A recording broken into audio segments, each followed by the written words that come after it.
नमस्कार, आपके साथ मैं हूं समीर अब्बास। देश इस वक्त एक वायरस के खिलाफ युद्ध लड़ रहा है और अभी तक की लड़ाई में ये वायरस हमारे सभी हथियारों पर भारी पड़ रहा है। अलग अलग शहरों में अस्पतालों के सारे इंतजाम धीरे धीरे फेल होते नजर आ रहे हैं और शमशान कब्रिस्तान में अंतिम संस्कार की संख्या में इजाफा हो रहा है।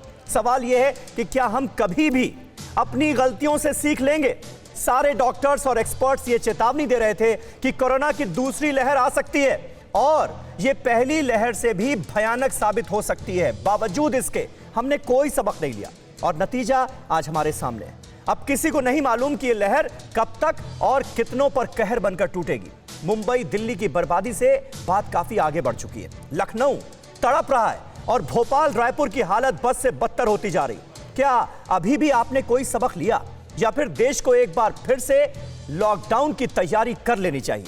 इन सारे सवालों के जवाब आज हम तलाशने की कोशिश करेंगे अगले 1 घंटे तक और हमारे साथ कई खास मेहमान भी जुड़ेंगे। लेकिन शुरुआत कर रहे हैं बड़ी खबर के साथ। कोरोना की बेकाबू रफ्तार से देश भर में हाहाकार मचा है। 24 घंटे में देश में कोरोना के 1,61,000 से ज्यादा केस सामने आ गए। 24 घंटे में कोरोना से 879 लोगों ने अपनी जान गंवाई है। देश में एक्टिव केसेस की संख्या 12,64,000 हो गई है। यानी इतने एक्टिव केस आज की तारीख में देश में मौजूद हैं। खतरा लगातार बढ़ता जा रहा है और लापरवाहियों का सिलसिला थमने का नाम नहीं ले रहा, जो कि हम सब के लिए, देश के लिए चिंता का सबब है।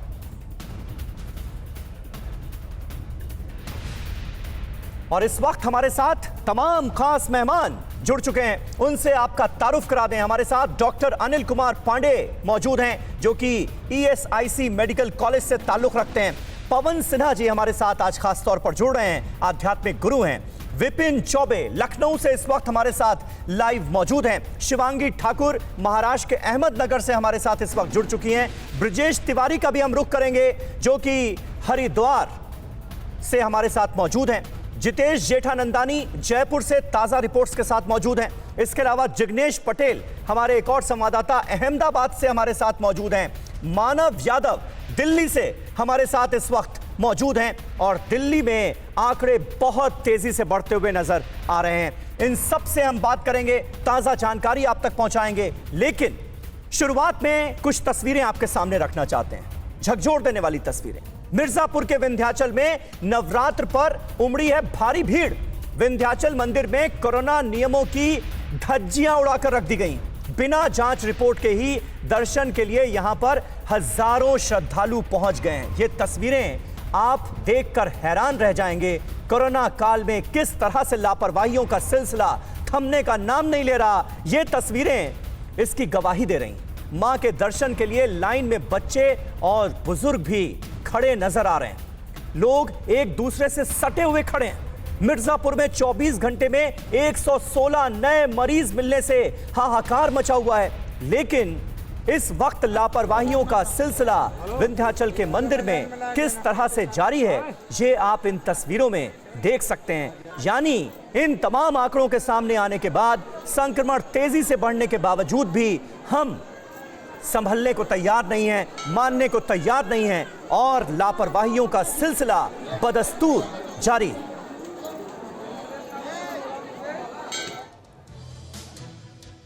तो ये तस्वीर आपने देखी। वहीं बैसाखी पर अमृतसर में किस तरह से उड़ी हैं कोरोना नियमों की धज्जियां, अब आपको यह भी दिखाते हैं। गोल्डन टेंपल में अरदास के लिए हजारों की भीड़ पहुंच गई। अरदास के लिए लाइन में लगे ज्यादातर लोग, आप ताज्जुब में आ जाएंगे देखने पर, बिना मास्क के नजर आ रहे हैं। सोशल डिस्टेंसिंग जैसे ताक पर रख दी गई हो। सोशल डिस्टेंसिंग की कहीं कोई जरूरत ही महसूस नहीं कर रहा। अमृतसर में 24 घंटे में 305 नए केस सामने आ गए अकेले अमृतसर से। उसके बाद यह हालत है। 8 लोगों ने अपनी जान गंवा दी है कोरोना वायरस के संक्रमण की वजह से। पूरे पंजाब में हर आधे घंटे में 2 से ज्यादा मरीजों की कोरोना जान ले रहा है। उसके बावजूद भी लापरवाही का आलम क्या है, इन तस्वीरों में देखिए।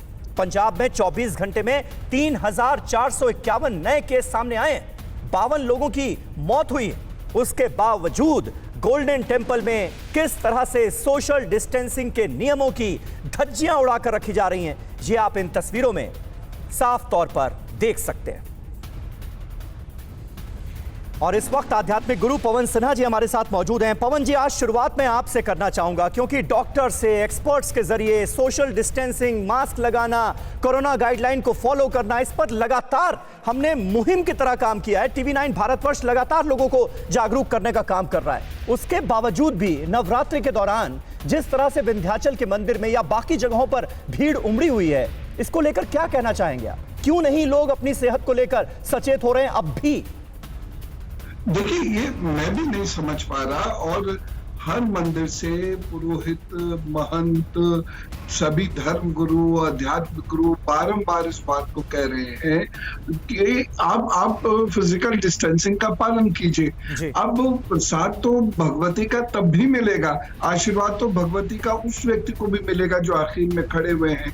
तो धक्का मुक्की देने से या इतनी ज्यादा भीड़ में वहां खड़े हो जाने से लोग क्यों नहीं समझ रहे कि ये वाला प्रसाद तो अलग बात है, जो दूसरी परेशानियां हमारे गले लग जाएंगी, हम उसको जरा समझने की कोशिश करें। और अगर हमने समय रहते ये सब जो एसओपीज हैं इसका पालन नहीं किया तो बहुत भारी नुकसान हो सकता है। पूजा तो वैश्विक आरोग्य के लिए की जा रही है, स्वयं की बेहतरी के लिए की जा रही है, यहाँ तो उल्टा हो जाएगा। इसलिए इस समय की नजाकत को समझते हुए हमें ये नियमों का पालन जरूर करना चाहिए अपनी पूजा में। बिल्कुल, नियमों का पालन जरूर करना चाहिए। इस वक्त इससे जरूरी और कुछ नहीं हो सकता क्योंकि आपकी जान से ज्यादा अहम कुछ भी नहीं है। आप बने रहें पवन सिन्हा जी हमारे साथ तमाम खास मेहमान मौजूद हैं। लेकिन इस वक्त यूपी की राजधानी लखनऊ से जो अहम खबर आ रही है वो लेना जरूरी है क्योंकि कोरोना पर लखनऊ से आज की सबसे डरावनी खबर हमारे सामने। लखनऊ के शमशान घाट में लकड़ियों की भारी किल्लत हो गई है। सीतापुर से अंतिम संस्कार के लिए मंगाई गई है 8 ट्रक लकड़ियां। इस खबर से आप अंदाजा लगाएंगे कि लखनऊ में कोरोना ने कैसा कहर बरपाया है। कल लखनऊ के शमशान घाटों में 80 शवों का अंतिम संस्कार हुआ। 80 शव पार्थिव शरीर लाए गए शमशान घाट में अंतिम संस्कार के लिए। लखनऊ में कोरोना मृतकों की संख्या बहुत तेजी से बढ़ती हुई नजर आ रही है और राजधानी लखनऊ में इस वक्त हाहाकार मचा हुआ है। कल भी हमने देखा शमशान घाट के बाहर लोगों की लंबी कतारें लगी हुई थी, यहां तक कि टोकन व्यवस्था जो है वो शुरू करनी पड़ी थी। 80 शवों का अंतिम संस्कार हुआ लखनऊ में बैकुंठ धाम के इस शमशान घाट में। और आज बाहर से लकड़ियां मंगवानी पड़ी हैं क्योंकि अंतिम संस्कार के लिए लकड़ियों की कमी हो गई है। विपिन चौबे हमारे संवाददाता इस वक्त हमारे साथ मौजूद हैं। विपिन, एक तो अस्पतालों में नाकाफी इंतजाम और दूसरी तरफ शमशान घाट में बढ़ाए जाते इंतजाम, लखनऊ की ये क्या कहानी कह रहे हैं? देखिए, लखनऊ और उत्तर प्रदेश में हाल बेहाल है, हालात बेकाबू होते जा रहे हैं। यही वजह है कि आंकड़ा, कोविड पॉजिटिव का आंकड़ा 15,000 को छू रहा है और अब एक्टिव केसेस 70,000 से ज्यादा हो गए हैं। आप समझिए, सबसे ज्यादा प्रभावित अगर कोई शहर है उत्तर प्रदेश का तो उत्तर प्रदेश की राजधानी लखनऊ है। और ये इतनी ज्यादा प्रभावित हुई है कि एक दिन में 47 से ज्यादा मौतें रिपोर्ट की जा रही हैं। और कल के अगर आंकड़ों की बात करें तो शमशान घाट, एक नया शमशान घाट बनाया गया है, गुलाला घाट और बैकुंठ धाम, इन दोनों शमशान घाटों को मिलाकर लगभग 80 शवों को जलाया गया है। 3-3 दिन की वेटिंग चल रही है। हालात इतने बदतर हो गए हैं कि कोविड से मरने वालों की तादाद इतनी ज्यादा बढ़ गई है कि अब लकड़ियां लखनऊ में कम पड़ गई हैं। 8 ट्रक लकड़ियां सीतापुर से मंगाई गई हैं। और अगर अस्पतालों की बात करेंगे समीर आप, तो अस्पतालों की हालत खस्ता हाल है। बेड फुल हो चुके हैं, वेंटिलेटर और ऑक्सीजन के लिए लोगों को भटकना पड़ रहा है। कई सारे प्राइवेट हॉस्पिटल को इम्पैनल किया गया है, कोविड डेडिकेटेड हॉस्पिटल घोषित किया गया है, लेकिन अब भी लोग परेशान हैं। और एक महत्वपूर्ण जानकारी मुझे मिल रही है मेरे सूत्रों के हवाले से, वो ये है कि कोविड के आंकड़ों को कम दिखाने के लिए कोविड जो टेस्ट रिपोर्ट है उसको धीमा किया गया है। रिपोर्ट देरी से दी जा रही है ताकि एक दिन में आंकड़े कम से कम आ सके। ऐसे कई लोग हैं जो मेरे संपर्क में हैं, जो अच्छे पदों पर हैं, रसूखदार लोग हैं, लेकिन उनको भी रिपोर्ट सिफारिश ये तो बहुत गंभीर बात है। ये तो बहुत गंभीर बात है कि कोविड संक्रमण के आंकड़ों को कम दिखाने की कोशिश की जा रही है और इसके लिए बाकायदा जो RT-PCR रिपोर्ट है उसकी जांच के नतीजे देरी से आए, इसके लिए कोशिश कर रहा है प्रशासन। आंकड़े छुपाने से हकीकत थोड़ी छुप जाएगी। देखिए, ये बहुत गंभीर आरोप हैं और ऐसा मैं इसलिए कह रहा हूं कि बहुत सारे ऐसे लोग मेरे संपर्क में हैं जो उत्तर प्रदेश में और लखनऊ में रहते हैं और वो बीते 48 घंटे पहले अपना टेस्ट करवा चुके हैं कुछ सिम्टम्स आने पर, लेकिन 48 घंटे, 56 घंटे, 65 घंटे बाद भी रिपोर्ट उनका ऑनलाइन जब वो चेक करते हैं तो अवेटेड आता है। इसको लेकर वो डीजी हेल्थ, सीएमओज तमाम लोगों से संपर्क में हैं, तमाम लोगों से बातचीत कर रहे हैं, लेकिन आश्वासन के अलावा कुछ भी नहीं मिल रहा है, जो इस तरफ इशारा करता है कि जानबूझकर ऐसा किया जा रहा है ताकि रिपोर्ट देरी से आएगी तो आंकड़े कम दिखेंगे, ऐसा संभावना है। और एक केस नहीं, ऐसे दर्जनों केस हैं जो मेरे संपर्क में है, उसके आधार पर यह कह सकता हूं कि आंकड़ों की बाजीगरी में कोविड के आंकड़ों को छिपाने की कोशिश हो रही है, क्योंकि हालात बदतर है। अकेले लखनऊ में 4000 से ज्यादा एक दिन में केसेस आ रहे हैं, जो अपने आप में बताता है कि कोविड की नहीं विपिन, ये बड़ी जानकारी है और बहुत गंभीर जानकारी है ऐसे वक्त में जब केंद्र सरकार की तरफ से, प्रधानमंत्री नरेंद्र मोदी की तरफ से लगातार इस बात पर जोर दिया जा रहा है कि ऐसे लोगों की ट्रेसिंग की जाए और उनका ट्रीटमेंट शुरू हो जाए। तो ऐसे में सबसे इंपॉर्टेंट ये हो जाता है कि जल्दी से जल्दी आरटीपीसीआर टेस्ट जो है ना सिर्फ उसमें इजाफा किया जाए बल्कि जल्दी उसकी रिपोर्ट आए। लेकिन लखनऊ में रिपोर्ट्स को लटका कर रखा जा रहा है आंकड़ों की बाजीगरी के चक्कर में, यह संभावना नजर आ रही है। यह अपने आप में और डरावना है। लखनऊ में कोरोना से हाहाकार मचा हुआ है। 7 दिन में, सिर्फ एक हफ्ते में 3 गुना हो गए यूपी की राजधानी लखनऊ में केस। और लखनऊ का आंकड़ा इसलिए समझना और बताना आपके सामने बहुत जरूरी है, किस तरह से 7 दिन में 3 गुना केस बढ़ गए। तारीख देखिए, 6 अप्रैल 1188 केसेस थे, 7 लोगों की जान गई। 7 अप्रैल में यह आंकड़ा बढ़कर 1346 हो गया, 6 लोगों की जान गई। 8 अप्रैल का आंकड़ा देखिए, 2369, 9 अप्रैल 2927, 10 अप्रैल 4060, कितना जबरदस्त इजाफा हुआ। 11 अप्रैल को 4449 नए संक्रमण के केसेस सामने आए और 31 लोगों की जान चली गई। वहीं 12 अप्रैल का आंकड़ा हमारे सामने है, थोड़ा सा कम हुआ है, 3874 नए केस लखनऊ में सामने आए हैं और 21 लोगों की जान ले ली है अकेले लखनऊ में कोरोना वायरस ने। यूपी में लखनऊ से आ रहे हैं सबसे ज्यादा कोरोना केस। लखनऊ बड़ा हॉटस्पॉट बनता हुआ नजर आ रहा है। लखनऊ में ज्यादातर अस्पतालों में बेड्स फुल हो गए हैं।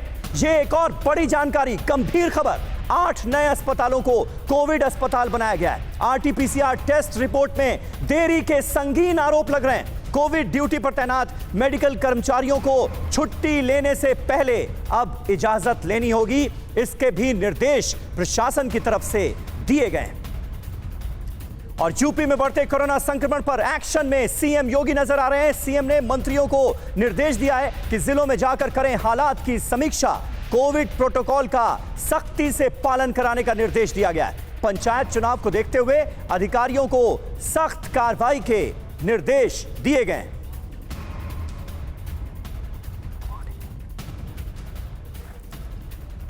तो यूपी में बढ़ते कोरोना संक्रमण पर एक्शन में नजर आ रही है सरकार, लेकिन तमाम तरह की लापरवाहियां अभी भी होती हुई नजर आ रही हैं, जिस पर नकेल कसने की कोशिश बहुत ज्यादा जरूरी हो गई है। डॉक्टर अनिल कुमार पांडे इस वक्त हमारे साथ मौजूद हैं। डॉक्टर पांडे, इस तरह की लापरवाहियां कितनी घातक साबित हो सकती हैं, वो भी तब जबकि संक्रमण लगातार बढ़ता हुआ नजर आ रहा है लखनऊ की अगर खासतौर पर बात की जाए तो? देखिए, ये तो बिल्कुल सबके सामने है। ये जब केसेस कम थे तो लोग इसको लाइटली लिए और उसका परिणाम आज सबके सामने है। और अभी भी जो लखनऊ का आपने जो आंकड़ा पेश किया कि ये किस रफ्तार से इसको 4000 क्रॉस करने में मतलब इतना कम टाइम लगा, और अगर ये इसी तरह रहा तो ये 10,000 भी बदली कुछ दिनों की बात है, ये 10,000 भी पार करने में इसको ज़्यादा टाइम नहीं लगेगा। और ये दूसरी इसकी सबसे खास बात है, ये सर्ज हुआ है नेक्स्ट की, आप देख रहे हैं कि इसकी मोर्टेलिटी भी उसी रफ्तार से है और इन्फेक्टिविटी के साथ साथ। और ख़ास तरह से इस बार जो आप देखेंगे कि छोटे छोटे जगहों पर जिस रफ्तार से ये कोरोना फैल रहा है, तो आई थिंक सरकार तो एक्शन ले रही है, लेकिन मुझे लग रहा है कि पब्लिक इसको उतनी सीरियसली नहीं ले रही है, जिसका खामियाजा उनको भुगतना पड़ेगा और इसके बहुत ही गंभीर परिणाम हो सकते हैं जिसकी आप कल्पना भी नहीं कर सकते। और जो हम देख रहे हैं कि अगर आउट ऑफ पांडे, ऐसे वक्त में जब टेस्टिंग, ट्रेसिंग, ट्रीटमेंट पर जोर दिया जा रहा हो, लखनऊ से ये जो खबर आ रही है कि यहां पर आरटीपीसीआर टेस्ट की रिपोर्ट आने में जानबूझकर देरी कराई जा रही है ताकि आंकड़े कम नजर आएं। ये अपने आप में कितना गंभीर, ऐसा करना कितना भारी पड़ सकता है इस वक्त प्रशासन को? बहुत ही, अगर ये सच है तो ये आई थिंक बहुत सीरियस है, और ये लोग छुपाने के बजाय ये खुद का नुकसान कर रहे हैं। ये पब्लिक को इसका कितना खामियाजा भुगतना पड़ेगा। ये टेम्पररी एक फिगर को हाइड कर सकते हैं। मेरे समझ से ये फिगर जितनी ज़्यादा हो, जितनी टेस्टिंग हो, क्योंकि सुप्रीम कोर्ट खुद बोल चुकी है कि 70% से ज़्यादा आपको RT-PCR टेस्ट करना है। उसका पर्पज ये है कि फॉल्स निगेटिव को रोकने के लिए। और अगर उसमें हाइड कर रहे हैं आप रिपोर्ट को, तो आपको पता नहीं है वो 2 दिन 1 दिन जो हाइड कर रहे हैं वो लोग कितने को फर्दर स्प्रेड कर रहे होंगे। ये आप एक टेम्पररी फिगर अपने को फेस सेविंग के रूप में यूज कर सकते हैं, बट वो पब्लिक के लिए बहुत ही हैजार्डस है। सही बात आप कर रहे हैं। और मुझे याद आता है प्रधानमंत्री मोदी जब मुख्यमंत्रियों से मुखातिब थे मीटिंग में, तो भी उन्होंने जोर दिया था कि 70% जो है वो दर होनी चाहिए RT-PCR टेस्ट की, यानी ज्यादा से ज्यादा टेस्ट कराए जाएं। इस पर उन्होंने भी जोर दिया था, तब भी ऐसा हो रहा है, ताज्जुब की बात है। वहीं हरिद्वार में दूसरे शाही स्नान के दिन कोरोना विस्फोट हुआ है। हरिद्वार में कोरोना के 408 नए केस सामने आ गए। 408। हरिद्वार में बढ़ते संक्रमण से प्रशासन की परेशानी बढ़ गई है। पूरे उत्तराखंड में 1334 नए केस सामने आए। ये हाल है हरिद्वार का, जहां पर कुंभ के शाही स्नान के दौरान सोशल डिस्टेंसिंग की लोगों ने धज्जियां उड़ा दी और कोई भी कोरोना गाइडलाइन फॉलो करता हुआ नजर नहीं आया। जमकर लापरवाहियां हुई और उसका नतीजा अब हमारे सामने है।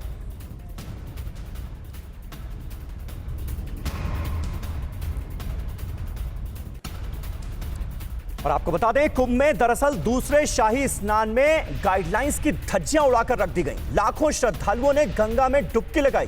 कोरोना के नियमों की खुलकर अनदेखी की गई। बगैर मास्क और सोशल डिस्टेंसिंग के कुंभ में शाही स्नान में शामिल होते दिखे श्रद्धालु।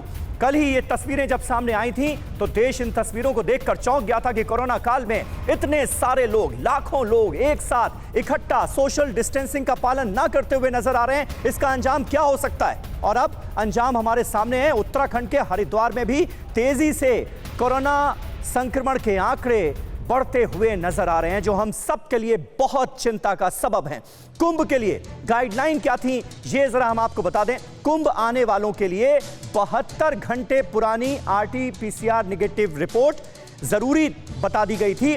72 घंटे के अंदर अंदर अगर आपने RT-PCR टेस्ट कराया है तो उसकी नेगेटिव रिपोर्ट जरूरी, ये गाइडलाइन में कहा गया था। वैक्सीनेशन हुआ है तो सर्टिफिकेट लाना जरूरी है, यह भी साफ तौर पर कहा गया था। रेलवे स्टेशन और बस अड्डे पर आने वाले यात्रियों की कोरोना जांच होगी, इसके इंतजाम किए गए थे। हालांकि कई जगहों पर यह इंतजाम नाकाफी नजर आए, लेकिन गाइडलाइन के तहत ये सारी बातें कही गई। 65 साल से ज्यादा उम्र के लोगों को स्नान की इजाजत नहीं दी गई थी इस बार, और जिनके पास जांच रिपोर्ट नहीं होगी उन्हें रेलवे स्टेशन से बाहर नहीं निकलने दिया जाएगा, इसके इंतजाम किए गए थे।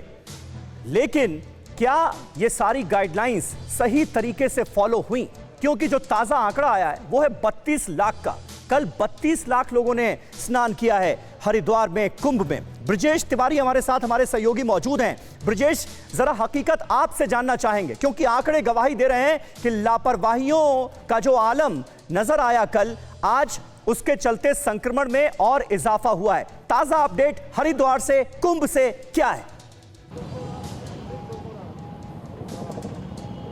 देखिए, अभी भी हालात जस के तस हैं। मैं अभी हर की पैड़ी घाट के ठीक बाहर खड़ा हूं और यहाँ की तस्वीर अगर मैं आपको दिखाऊं तो अभी भी आपको भीड़ दिखाई देगी। लोगों की एक्टिविटी, गतिविधियां यहाँ पे दिख रही हैं। लोग अभी भी लगातार भारी संख्या में जा रहे हैं स्नान करने के लिए। और सबसे बड़ी परेशानी अभी कल आने वाली है, क्योंकि 27,000 लोगों के जो टेस्ट किए गए थे उनमें से ज़्यादातर लोगों की रिपोर्ट नहीं आई है। उनकी रिपोर्ट मुमकिन है कि आज शाम तक आएगी और उसके बाद जो बड़ा आंकड़ा है वो हमें देखने को मिलेगा। जहाँ तक गाइडलाइंस की बात करें समीर, तो गाइडलाइन तो ये भी थी कि बॉर्डर से आप दाखिल होते हैं और वहाँ पे अगर आपके पास RT-PCR टेस्ट नहीं है तो वहाँ आपकी जांच कराई जाएगी और उसके बाद रिपोर्ट आने के बाद ही आपको आगे भेजा जाएगा। लेकिन हमने ये देखा कि वहाँ पे जांच की जा रही थी। जांच करने के बाद तुरंत उनको आगे के लिए रवाना कर दिया जा रहा था, उनको वहाँ पे रोका नहीं जा रहा था। उनमें से भी ज़्यादातर लोग ऐसे हैं जो पॉजिटिव पाए गए हैं। ये तमाम ऐसी शुरुआत से लापरवाहियाँ हुई हैं और उसी लापरवाही का खामियाजा है कि यहाँ पर एक बड़ा बम फूटा है, कोरोना बम, कम, और आने वाले दिनों में यानी कल बहुत ज़्यादा लंबी दूरी तक जाने की ज़रूरत नहीं है। महज कल तक अगले 24 घंटे में भी ये देखने को मिलेगा कि भारी संख्या में लोग यहाँ पर पॉजिटिव पाए जाएंगे। लोग भी हैं, एक दो लोग जिनसे हम बात करेंगे, समझेंगे। आप लोग यहाँ पर आए और अगर कोरोना आप लोग को हो जाता है यहाँ से वापसी जाते वक्त तो क्या करेंगे? जाती वक्त क्या करेंगे, हमारी कुछ समझ में नहीं आता है, क्योंकि हमारा घर तो यहाँ से बहुत दूर है और हम क्या कर सकते हैं, आप ही बताइए। कुंभ में आना क्या जरूरी था? वो तो सही है, लेकिन हमारी आत्मा कह रही थी कि कुंभ में जाओ और अपना दर्शन करो, लेकिन सब भगवान के ऊपर छोड़ दिया। भगवान के ऊपर की जो बात कही जा रही है, भगवान भरोसे ही छोड़ दिया है लोगों ने, ऐसा लगता है, और इसीलिए लापरवाहियां जमकर की गई, जिसका नतीजा हमारे सामने है। ब्रजेश, पवन सिन्हा जी हमारे साथ मौजूद हैं। पवन सिन्हा जी, क्या लगता है आपको? कल ही जो मेला प्रशासन के आईजी हैं, उन्होंने कहा कि देखिए भीड़ इतनी है कि सोशल डिस्टेंसिंग का नियम लागू करवाना ये मेरे बस की बात नहीं है, मैं असमर्थ हूं, क्योंकि अगर मैं सख्ती से पालन कराऊंगा तो यहां भगदड़ मच जाएगी। यानी प्रशासन ने तो हाथ खड़े कर दिए। लोग क्यों नहीं मानने को तैयार हुए? लोग तो जान रहे ना कि संक्रमण कितना फैला हुआ है, उसके बावजूद भी ये हाल। जी, और इसमें असल में प्रशासन कुछ नहीं कर सकता। हम आप लोग भी लोगों से सिर्फ निवेदन ही कर सकते हैं, लेकिन जहां इतनी बड़ी भीड़ पहुंच जाए, कितने लोगों के टेस्ट होंगे, पुलिस कितने लोगों को कंट्रोल करेगी, लोग जरा देर में बिदक गए तो वैसे दूसरी दिक्कतें वहां आके खड़ी हो जाएंगी। हरिद्वार ऐसी जगह नहीं है जिसपे बहुत बड़ा प्रयाग की तरह कोई मैदान हो, तो कोई दूसरी दुर्घटना ना हो जाए, ये भी देखना पड़ता है। तो अल्टीमेटली सब कुछ घूमकर लोगों पर ही आता है कि वह घर बैठ के स्नान करें, घर बैठ के भगवान शिव का जप करें, माँ दुर्गा की स्तुति और आराधना करें, अपने लिए भी प्रार्थना करें, देश के लिए भी प्रार्थना करें। और पवन सिन्हा जी, ऐसे में आपको नहीं लगता कि सरकार की तरफ से ये जो दावा किया जा रहा है, क्योंकि मुख्यमंत्री तीरथ सिंह रावत को कल हम सुन रहे थे, उन्होंने कहा कि देखिए जी बड़ा सफल आयोजन हुआ, सबको मुबारकबाद। ये क्या सफल आयोजन है जहां पर इतनी लापरवाहियां हुई हैं, संक्रमण का खतरा आज इतना बढ़ गया है? ये आयोजन हुआ ही क्यों कोरोना काल में? जी बिल्कुल। और मैं तो शुरू से ही, मेरा भी बहुत मन था, कुंभ कौन नहीं जाना चाहता, लेकिन इसी सारे कारणों के चलते मैंने किस तरीके से अपने मन को मारा। और जब भी वहां शाही स्नान होता है, मैं घर पे स्नान करके और माँ और बाबा की स्तुति आराधना कर लेता हूँ। तो यहाँ पर आयोजन की सफलता असफलता केवल प्रशासनिक सफलता नहीं है, जितने लोगों को इन्फेक्शन होगा उससे ये आकी जाएगी कि सफल हुआ है कि असफल हुआ है। बिल्कुल बिल्कुल सही आप कह रहे हैं पवन जी, और इस वक्त हम सबकी चिंता का सबब निश्चित तौर पर यह है भी।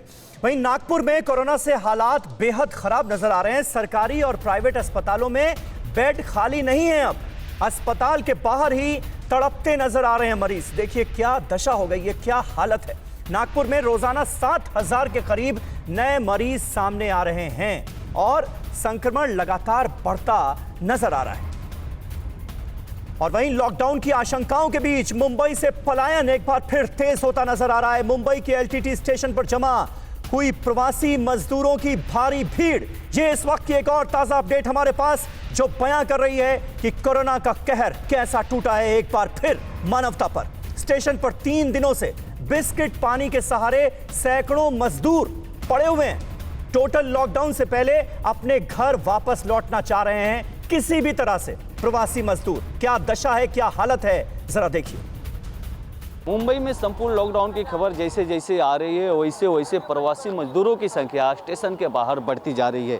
यह तस्वीरें हैं मुंबई के एलटीटी टर्मिनस की, जहां पर आप देख सकते हैं कि पिछले कई दिनों से लगातार उत्तर भारत की तरफ जाने वाले यात्रियों की संख्या बढ़ती जा रही है। इस वक्त एलटीटी स्टेशन के बाहर हजारों प्रवासियों की भीड़ जमा है। इनकी शिकायत है कि टिकट भी बड़ी मुश्किल से मिल पा रहा है। इनमें से कुछ मजदूर ऐसे भी हैं जो 2 से 3 दिनों से बिस्किट खाकर पानी पीकर अपने दिन काट रहे हैं। इस भीड़ में महिला, पुरुष, बच्चे, बुजुर्ग हर प्रकार के लोग हैं और ज़्यादातर दिहाड़ी मजदूर हैं जो रोज़ कमाते हैं और रोज़ खाते हैं। बता दें कि यह मजदूर, यह लोग मुंबई में लॉकडाउन लगे उसके पहले सही सलामत सेफ्टी के साथ अपने गाँव जाने के लिए व्याकुल हैं। कैमरा पर्सन संतोष के साथ गोविंद ठाकुर, TVN भारतवर्ष, मुंबई। और शिवांगी ठाकुर इस वक्त हमारे साथ मौजूद हैं। शिवांगी, ये बताइए कि महाराष्ट्र की सरकार क्या वाकई इस बारे में सोच रही है कि पिछले साल जो कुछ हुआ वो दोबारा इन प्रवासी मजदूरों के साथ ना हो? किसी तरह के राहत पैकेज की, किसी तरह की योजना की बात की गई है ताकि ये पलायन ना हो, रुके? क्या इसकी कोशिश भी की जा रही है? देखिए समीर, हम तो यही कह सकते हैं कि सरकार की वजह से ही ये पलायन हो रहा है। लगातार जो सरकार कह रही है कि लॉकडाउन लगाने की ज़रूरत है, यही कारण है कि लोगों में डर है, भय है। रिपोर्ट हम दिखा रहे हैं कि कैसे लोग डर की वजह से अपने अपने घर जा रहे हैं। हाँ। हालांकि पलायन आसान नहीं है क्योंकि तैयारियां पूरी नहीं है। जिनके पास टिकट है केवल वही जा सकते हैं। और सबसे बड़ी मजबूरी ये कि जब वीकेंड लॉकडाउन लगाया गया तो महीने के 30 दिन में से केवल 20 दिन ही काम होते हैं। यानी कि जो मजदूर काम कर रहे थे वहाँ पर उनके मालिकों ने तो हाथ खड़े कर दिए और कह दिया आप घर चले जाइए, हम आपकी देखरेख नहीं कर सकते। लेकिन ये मजदूर जाए तो जाए कहाँ? स्टेशन पर बैठे हुए हैं कई घंटे, न ट्रेन की टिकट इन्हें मिल रही है। और कोरोना संक्रमण का कितना बड़ा खतरा है इसको ज़रा भांपिए कि एक साथ सैकड़ों लोग एक जगह पर बैठे हुए हैं। लगातार रेलवे ये कहता है कि हम सोशल डिस्टेंसिंग का पालन करवा रहे हैं, लेकिन तस्वीरें बयां करती हैं कि सोशल डिस्टेंसिंग का पालन नहीं हो रहा है, लापरवाही हो रही है। और अगर ऐसे में कोरोना विस्फोट होता है, पहले से ही लचर हालत है महाराष्ट्र की, अगर ऐसे में कोरोना विस्फोट होता है तो कैसे संभाला जाएगा? हिंट दे रही है सरकार, लेकिन पलायन कर रहे लोगों के लिए भी कुछ करना चाहिए, क्योंकि अगर कोई घर जाना चाहता है बिल्कुल, और यही वजह है कि पलायन लगातार जारी है। शिवांगी बने रहे आप हमारे साथ। इस बीच अहमदाबाद का हाल बयां कर देते हैं। अहमदाबाद में साल के सबसे डरावने हालात हमारे सामने हैं। अहमदाबाद में कोरोना मरीजों को भर्ती कराने में जबरदस्त संकट झेलना पड़ रहा है लोगों को। अस्पतालों के बाहर लगी एम्बुलेंस की कतारें, ये तस्वीरें देखिए। अहमदाबाद के सिविल अस्पताल में एक भी बेड खाली नहीं है। यही वजह है कि एम्बुलेंस के जरिए मरीज अस्पताल तो पहुंच गए, लेकिन अस्पताल में दाखिल नहीं कराया जा सका मरीजों को। और एम्बुलेंस की कितनी लंबी कतार लग गई सिविल हॉस्पिटल के बाहर। ये तस्वीरें वाकई अपने आप में डराने के लिए काफी हैं हम सभी को, और ये बता रही हैं कि इस वक्त हालात कितने भयावह हो गए। गुजरात के सूरत से भी दिल दहला देने वाली तस्वीरें हमारे पास आई हैं। एक ही एम्बुलेंस में 6 कोरोना मरीजों के शव नजर आए। एम्बुलेंस की कमी के चलते 6 शवों को एक साथ एक एम्बुलेंस में ले जाना पड़ा। सूरत में 24 घंटे में कोरोना से 19 लोगों की मौत हुई है। 1469 नए केसेस सामने आ गए हैं, और आलम यह है कि एक एक एम्बुलेंस में 6 शवों को ले जाना पड़ रहा है। वाकई मानवता पर कहर की तरह टूट पड़ा है कोरोना। सूरत में कोरोना की एक और भयानक तस्वीर अब हम आपको दिखाने जा रहे हैं। शवदाह गृह में 24 घंटे शव आ रहे हैं। शवदाह गृह में जगह नहीं मिलने पर लोग खुले मैदान में अंतिम संस्कार के लिए मजबूर होते नजर आ रहे हैं। ये देखिए तस्वीरें सूरत में किस तरह से, क्योंकि शमशान घाट जो हैं वो पूरी तरह से फुल हो गए। लोगों को अंतिम संस्कार के लिए इंतजार करना पड़ रहा है, और आलम यह है कि बाहर खुले मैदान में अंतिम संस्कार करने के लिए इन पार्थिव शरीरों का लोग मजबूर हो गए। जिग्नेश पटेल हमारे संवाददाता अहमदाबाद से हमारे साथ इस वक्त मौजूद हैं। जिग्नेश, ये तस्वीर क्यों नजर आ रही है? प्रशासन कहां है? क्या पहले से कोई इंतजाम नहीं किए गए? ये तो सबको पता था, सारे एक्सपर्ट्स बता रहे थे कि पहली लहर में जितना नुकसान हुआ है उससे ज्यादा दूसरी लहर में होगा। कोई तैयारी नहीं की गई।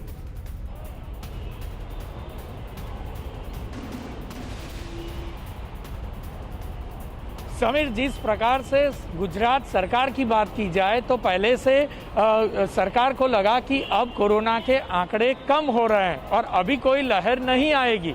यही सोचकर गुजरात सरकार ने कोई व्यवस्था ठीक से नहीं किया था, इंतज़ाम नहीं किया था, जिसका मुआवजा अभी लोग भुगत रहे हैं। गुजरात के हालात की बात की जाए तो हॉस्पिटल में बेड का वेटिंग है, साथ में स्मशान में बॉडी को जलाने का वेटिंग है, हॉस्पिटल में रेमडेसिविर के लिए वेटिंग है, तो इसके उपरांत टोसिलोजुमेब के लिए वेटिंग है, ऑक्सीजन के लिए हॉस्पिटल वाले वेटिंग का सामना कर रहे हैं, हर जगह पे वेटिंग है। आखिरकार ये सिस्टम किस प्रकार से काम कर रहा है ये किसी को मालूम नहीं है, सरकार कुछ बोल नहीं रही है। साथ ही दूसरी चीज़ देखी जाए तो स्मशान में अनेक घंटों तक फैमिली वालों को वेटिंग करना पड़ता है कि आखिरकार कब उनका नंबर आएगा। हॉस्पिटल में जो सिविल अस्पताल जो कि सरकारी अस्पताल और एशिया का सबसे बड़ा अस्पताल माना जाता है, उस अस्पताल में अनेक बेड यानी 3000 से भी ज़्यादा बेड की व्यवस्था की गई है, मगर फिर भी वहाँ पे एम्बुलेंस का वेटिंग दिखा जा रहा है और 40 से ज़्यादा साफ नजर आता है जिग्नेश कि बड़े बड़े दावे करने में व्यस्त थी सरकारें और आंखों पर पट्टियां बांध ली गई। अब लोगों को भगवान भरोसे छोड़ दिया गया है। इन तस्वीरों को देखने के बाद सिर्फ और सिर्फ यही कहा जा सकता है और कुछ नहीं। दिल्ली का हाल अब बताना जरूरी है। 24 घंटे में दिल्ली में हर आधे घंटे में 3 कोरोना मरीजों की मौत हो रही। दिल्ली में हर घंटे 479 नए मामले सामने आ रहे हैं। दिल्ली के 14 निजी अस्पताल कोविड डेडिकेटेड घोषित किए जा चुके हैं। सभी बड़े अस्पतालों में सिर्फ कोरोना मरीजों की ही जांच हो रही। बड़े अस्पतालों के 80% आईसीयू बेड कोरोना मरीजों के लिए रिजर्व करने के निर्देश दे दिए गए हैं। ये दिल्ली का हाल है। मानव यादव हमारे संवाददाता इस वक्त हमारे साथ मौजूद हैं। कोविड मरीजों के लिए 80% आईसीयू बेड डेडिकेट कर दिए गए हैं, लेकिन ऐसे में बाकी मरीजों का क्या? आने वाले वक्त में आईसीयू बेड्स की क्या किल्लत की ओर बढ़ रही है दिल्ली? मानव। बिल्कुल समीर, देखिए अगर वेंटिलेटर वाले आईसीयू बेड की बात करें तो 1166 आईसीयू बेड्स हैं, जिसमें से सिर्फ 200-250 के आसपास बेड्स खाली हैं और ये आंकड़ा लगातार गिरता जा रहा है। और वजह यह है कि जो गंभीर मरीज हैं उनकी संख्या काफ़ी तेज़ी से बढ़ रही है। और प्राइवेट अस्पतालों की बात करूं तो कुल 77 ऐसे प्राइवेट अस्पताल हैं जिनमें वेंटिलेटर वाले आईसीयू बेड हैं और 77 में से 48 प्राइवेट अस्पतालों में आईसीयू बेड्स पूरी तरह से फुल हो चुके हैं, यानी एक बेड भी वहाँ पर अवेलेबल नहीं है। तो हालात कितने गंभीर हैं समझना होगा। 5 दिसंबर के बाद दिल्ली में 70 से ज़्यादा मौत हुई है, यानी पिछले 5-6 महीने के अगर आंकड़े देखें तो उससे ज़्यादा मौत बीते 24 घंटे में हुई है। पूरे कोरोना काल का सबसे बड़ा आंकड़ा जो नए मामलों का है वो 11,000 से ज़्यादा का है। लेकिन सबसे बड़ी बात यह है कि दिल्ली सरकार लगातार बेड्स को बढ़ाने पर जोर दे रही है। 12 बजे दिल्ली के मुख्यमंत्री अरविंद केजरीवाल मीडिया से मुखातिब होंगे और जो बेड्स को लेकर जो तमाम तरह की भ्रांतियां चल रही हैं, लॉकडाउन को लेकर तमाम तरह की भ्रांतियां चल रही है, उसके बारे में बातचीत करेंगे। क्योंकि दिल्ली सरकार ने साफ किया है कि दिल्ली में लॉकडाउन नहीं लगने जा रहा है, तो ऐसे में लॉकडाउन शब्द का इस्तेमाल करने से सभी को बचना होगा। कुछ पाबंदियां और लगाई जा सकती हैं, ऐसी आशंका है। लेकिन तमाम जो मीडिया रिपोर्ट्स, लेकिन ये भी कहा गया मानव कि अस्पतालों में अगर बेड्स की कमी हो जाएगी, बेड्स जो हैं वो भर जाएंगे कोविड मरीजों से, तो लॉकडाउन के अलावा और कोई रास्ता बचेगा भी नहीं। ये भी एक हकीकत है। वहीं राजस्थान में भी तेजी से बिगड़ रहे हैं हालात। 24 घंटे में कोरोना के 5771 नए मरीज सामने आ गए। राजस्थान में एक दिन में 25 मरीजों की जान ले ली है इस डेडली वायरस ने। यानी हालात यहां पर भी बिगड़ते नजर आ रहे हैं, चिंताजनक नजर आ रहे हैं। हमारे संवाददाता जितेश जट्टानंदानी इस वक्त हमारे साथ जयपुर से मौजूद हैं। जितेश, क्या तैयारी की जा रही है इस वक्त कि यह संक्रमण और तेजी से ना फैले? जी बिल्कुल समीर, जैसा कि आपने हमारे दर्शकों को बताया कि इतने ज़्यादा संख्या में मरीज लगातार बढ़ रहे हैं और रिकवरी रेट कम हो गई है। लगातार जो कोरोना एक्टिव मरीजों की संख्या बढ़ रही है और राजस्थान में 25 लोगों की मौत हुई है, मानी एक घंटे में 2 लोगों की मौत लगभग बोल सकते हैं। इस वक्त मैं राजस्थान प्रदेश की सबसे बड़ी मंडी में मौजूद हूँ। आलम आप देख सकते हैं लापरवाही का। ये देखिए, बिना मास्क, ये बिना मास्क, ये बिना मास्क। आपको तस्वीरें गिन के बताऊँ, 1 2 3 4 और इस साइड में आपने सहयोग कहूँगा दिखाएं 5 6 7 8 9 10 11 और इधर भी देख सकते हैं तमाम लोग बिना मास्क नज़र आ रहे हैं। ये लापरवाही का आलम है। जब प्रदेश की सबसे बड़ी सब्जी मंडी है और डेली तमाम लोग यहाँ पर आते हैं बिना मास्क, ये लोग नज़र आ रहे हैं। ग्रुप में बैठे हुए लोग नज़र आ रहे हैं, बिना मास्क तमाम लोग नज़र आ रहे हैं। आप तस्वीरें देख सकते हैं, यहाँ दिखाइए किस तरह से बिना मास्क लोग नज़र आ रहे हैं। ये देखिए तस्वीरें, देखिए बिना मास्क लोग नज़र आ रहे हैं। यहाँ पर प्रदेश की सबसे बड़ी सब्जी मंडी है।